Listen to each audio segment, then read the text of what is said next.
Bonjour. Eliana, bonjour. Comment allez-vous ? Daniel. Ça va et vous ? Eh ben oui, ça va. Alors, de quoi allons-nous parler ce matin ? Aujourd'hui, nous sommes le 10 juillet. Le 10 juillet 1935 est né un certain Moshe Yehuda Leib, qui deviendra plus tard très connu. Il est d'ailleurs décédé cette année à l'âge de 83 ans. Il s'agit du Rav Moshe Yehuda Leib Landau, qui a été donc... Le roi de la cacheroute. Le roi de la cacheroute. Mais c'est très, très intéressant, en fait, de connaître son histoire, parce que ça nous ouvre une grande fenêtre sur le monde de la cacheroute en Israël. Alors, comme je vous l'ai dit, il est né à Ramathaim en 1935. Ramathaim qui deviendra plus tard partie de Hod HaSharon. Aujourd'hui, c'est un quartier, mais à l'époque, c'était une petite moshava, un petit village. Et son père, donc ses parents, Chayamina, et son père Yaakov Landau, qui était lui aussi déjà un rave très connu. Alors, il vient d'une famille Lubavitch, c'est-à-dire ce sont des chassidim Chabad.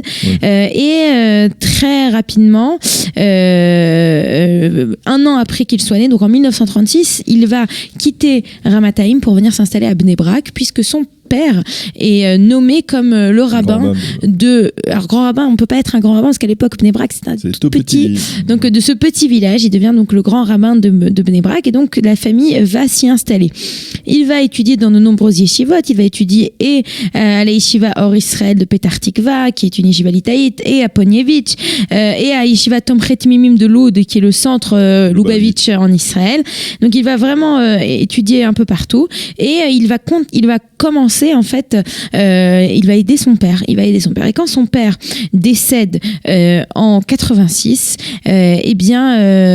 au moment de la Levaya, le maire de la ville, qui est Moshe Ehrenstein, va dire comme ça devant tout le monde, selon le testament du Rav Yaakov Landau, je continue, j'écoute sa demande, et c'est ainsi que son fils, le Rav Moshe Yehuda Leib Landau, va devenir le grand rabbin de la ville de Bnei Brak. Alors, il faut savoir que quand cette décision a été prise, il y a eu des oppositions. Entre autres, c'était le Rav Shar, qui est donc à la tête du mouvement lituanien de la ville de Bnei Brak, qui s'est opposé à cette décision. Et pendant de nombreuses années, c'était assez compliqué.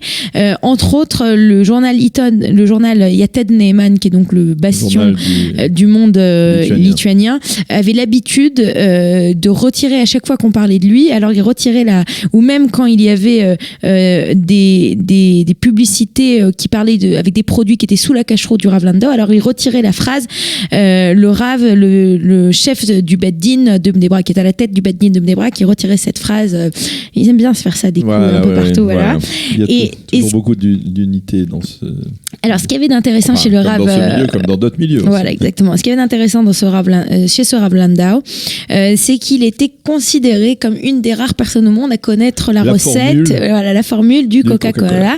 Étant donné que le Coca-Cola, c'est un produit cachère, dont on ne connaît pas la formule. Et c'était le Rav Landau qui donnait sa cacheroute, son stempel, comme on dit en yiddish, sur ce produit. Et donc, Coca-Cola, dont l'usine en Israël est mitoyenne à Bnei Brak. Et dont j'imagine qu'elle ramène beaucoup, une grande partie de la municipalité, des frais, des rentrées d'argent de la municipalité de Bnei Brak, c'est grâce à cette belle entreprise.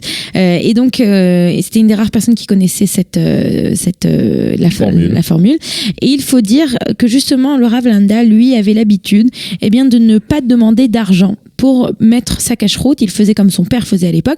Alors, quand on sait à quel point le monde de la cacheroute est un monde de deal, j'ai envie de dire, d'argent, que c'est aujourd'hui un des meilleurs moyens de se faire de l'argent quand on est religieux, peut-être, c'est en utilisant ses connaissances religieuses, c'est d'ouvrir une cacheroute. Un homme intègre. Et donc, il ne voulait pas un shekel pour lui, et même pour ses décisions rabbiniques, il disait toujours on paye pour les besoins, c'est-à-dire que il faut payer pour pour faire imprimer des autocollants et pour pouvoir mettre les autocollants que c'est caché. Alors ça, on demande de l'argent pour payer ces frais-là, mais sinon le reste, on ne paye pas. Et il faut dire aussi qu'à ce niveau-là, on lui a tiré dans les pattes à nouveau à plusieurs reprises d'autres cacherouillottes qui, elles, ne voulaient pas ne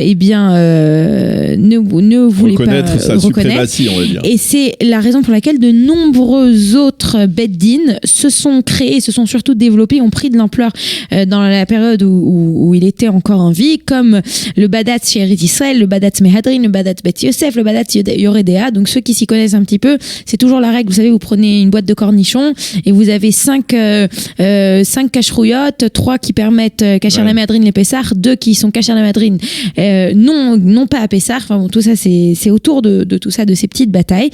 Il est donc décédé après un AVC cette année, le 30 mars 2019, et ça a été véritablement une grande perte pour le monde juif et le monde chassidique, ce Rav Moshe Yehuda Leib Landa, qui a fait tellement pour la communauté juive de Bnei Brak et pour la cacheroute du Coca-Cola.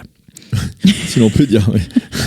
La cacheroute du Coca-Cola. Vous l'attendiez pas, celle-là. Voilà, je ne m'attendais pas, oui, effectivement. La cacheroute du Coca-Cola, on termine là-dessus. Merci beaucoup, Eliana, pour cette chronique. On marque une pause avant de retrouver notre invité, le docteur Daniel Guggenheim, pour sa chronique économique hebdomadaire. Vous aimez l'histoire juive ?